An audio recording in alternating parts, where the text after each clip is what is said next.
Alright, what's up everyone? Thanks for tuning in to another episode of Pat Moriarty Surf, and the topic of today's discussion will be the world's easiest surf destinations.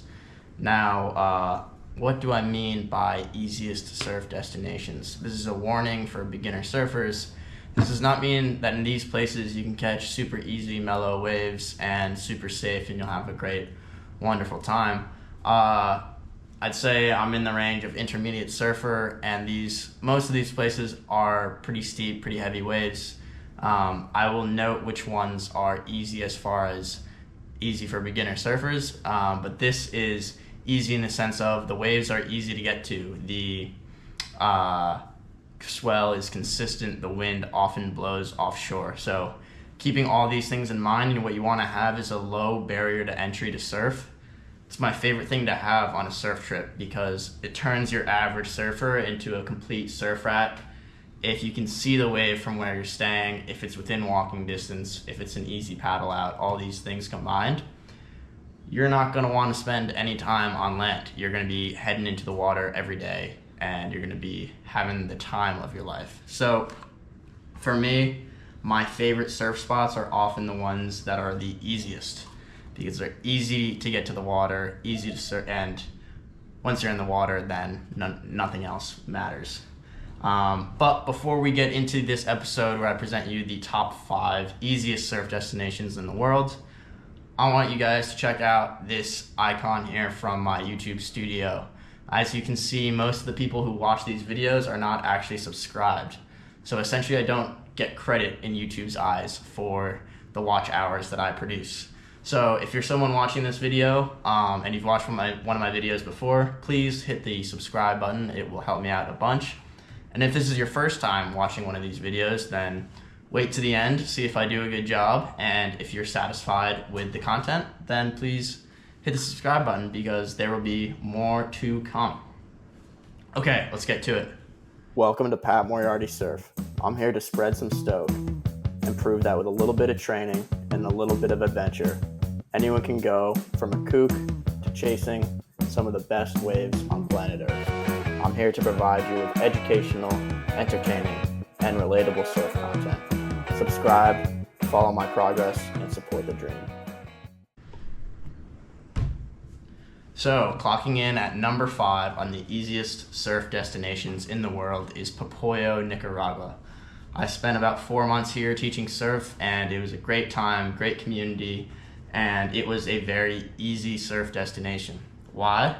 Because you had beach breaks right in front of either Playa Guasacate or Playa Centena that you could easily walk to. So you could find a place to stay. I found a place for about $600 a month right on the beach. I was steps away from getting waves. If I wanted to make my way over to Popoyo Main Break, which is a reef break, a bit more powerful, sort of the iconic wave in the area, then that was pretty much a 15-minute walk. So no need for a motorbike, although it's handy to have. Obviously, you can reach more waves.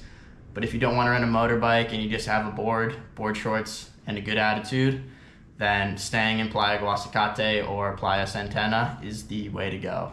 And you can score waves pretty much all day long.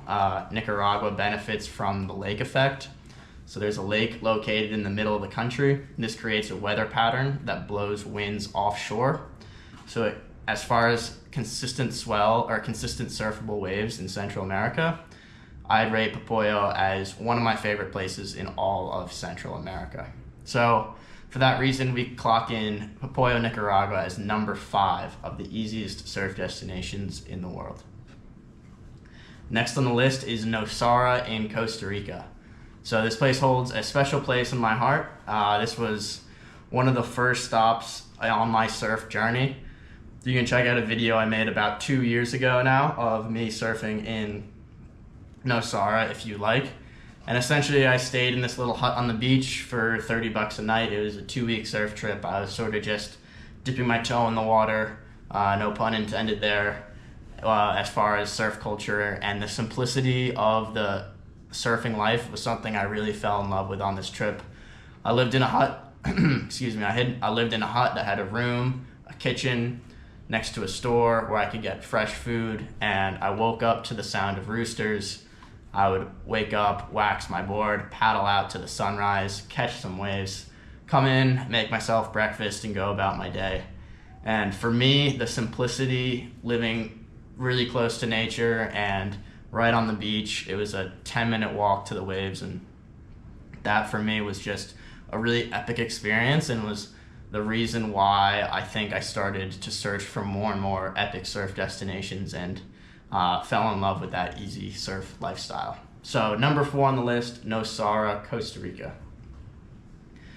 Next on the list, we head to Sumatra in Indonesia to a place called Ujung, Bocur. So Ujung, Bocur is an epic surf destination that I fell in love with last high season. I spent July there last year, so the swell was pumping all month long. And now as far as Indonesia goes, Ujung Bocur isn't the most consistent wave in the world. However, my setup made it a very, very easy surf destination. I was staying at Paradise Surf Camp, which is right on the wave. You would wake up, view the wave. If it was working, you would take a 30-second motorbike ride to the parking area, paddle out over the reef, and you were surfing. Ujung Bocur in Indonesia means 7 waves, because when this wave is working perfectly, it has 7 different sections that all connect for what feels like a 1.5-minute ride. So you have speed sections, you have turn sections all the way in. It's really epic. You could go out, catch one wave, and be stoked for the day. So Ujung Bocur, a very easy surf destination, very simple lifestyle. And I was traveling with a friend last summer, and we shared a room, and then each got motorbike and breakfast. And our bill at the end of the month was $400 for breakfast included, motorbike, and a place to stay. So if you're looking to travel on a budget, super easy place. Obviously, once you get there, then it's just all about surfing. Number 2 on the easiest surf destinations in the world is the place I'm at right now, Lakey Peak in Sumbawa. A lot of people have been asking me, where am I? And this is where I am. I've been able to catch sick waves, sort of thought about whether or not I should say where I am, but honestly, if you're someone who's following me at this point, I think I'm small enough of a channel that, if you're willing to make the mission across the world to come here, then I think that's pretty sick. So don't feel like I'm outing a spot or anything like that. And it's well enough known at this point that you'll see it on Instagram and YouTube and different places like that. But this place has 4 world-class waves within a stretch of a 15-minute walk. So you come here, you can stay on the beach. I'm paying $18 a night, and I can see the wave from here. So it's not working right now, but that's not very common.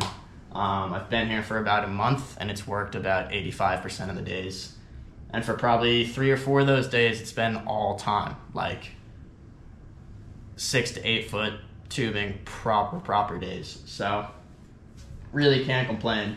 When you're staying in Lakey Peak, it's cheap and it's easy. You can see the peak out front. You got Pipe right next to it, which is a different sort of funkier left-hand wave. And then just down the beach, you got Periscopes and Nuggus, which are other world-class waves. All right, coming in at number 1 on the list of easiest to surf destinations is boat charters. So at the risk of sounding like a total sell-off here, I've never been on a boat charter before. However, I recently met a friend in the water here, and his company organizes boat charters to different places in the Maldives and Indonesia. And this isn't an ad or anything like that. I don't make any money off this. But he was explaining to me his business, and it seems pretty cool. And I've seen some Instagram stories of people doing these excursions, and I would say by far that has to be the easiest way to catch some super sick waves. Now, I don't have the money for this. No one in my circle really has the money for this. If you are out there and you want to spend some money on a sick surf trip, then you can just comment charters, and I can put you in touch with this guy. Super good dude. But essentially, the way they do it is they get a bunch of dudes on a boat. It's not exclusively dudes, so girls, if you want to surf, you can. But pretty much on a boat for a week or 10 days, and you go around different islands. And a lot of these breaks too, you can only get there by boat, so it cuts out the crowds. And then you get dropped off right at the peak, and you're able to just have a 6 session, come in, go on the boat, food, whatever. They're like luxury boats, so shower off, go to your room, all that stuff. Again, that's not something that we offer currently at the Pat Moriarty Surf Experience, but I believe you can put things into the universe. And one day, I think the Pat Moriarty Surf Channel will be hosting its own surf retreats on charter boats. So I put it into the universe now. It has to happen. We just got to give it some time. And but yeah, I'd say those are the top 5 easiest surf trips. The first 4 you don't need much money to do, and you can fully, once you get there, you can live a cheap life while you're there. The boat charters one, something I can't speak to myself, but it would be cool to one day be able to go on one. But that's really not what the surf lifestyle is about. For me, it's about simplicity. It's about being connected to nature, being connected to the locals, all those kind of things. So yeah, that's a review of today's episode, top 5 easiest surf destinations. I hope you found this helpful. If you did, please make sure to like, subscribe, and then comment. Comment what your favorite surf destination is, or if there was one I missed, or if you're like, oh, you got to go here, this place is sweet. I love hearing from you guys, and yeah, the traction on the channel has been pretty good recently, so thanks everyone for watching, and we'll see you next time.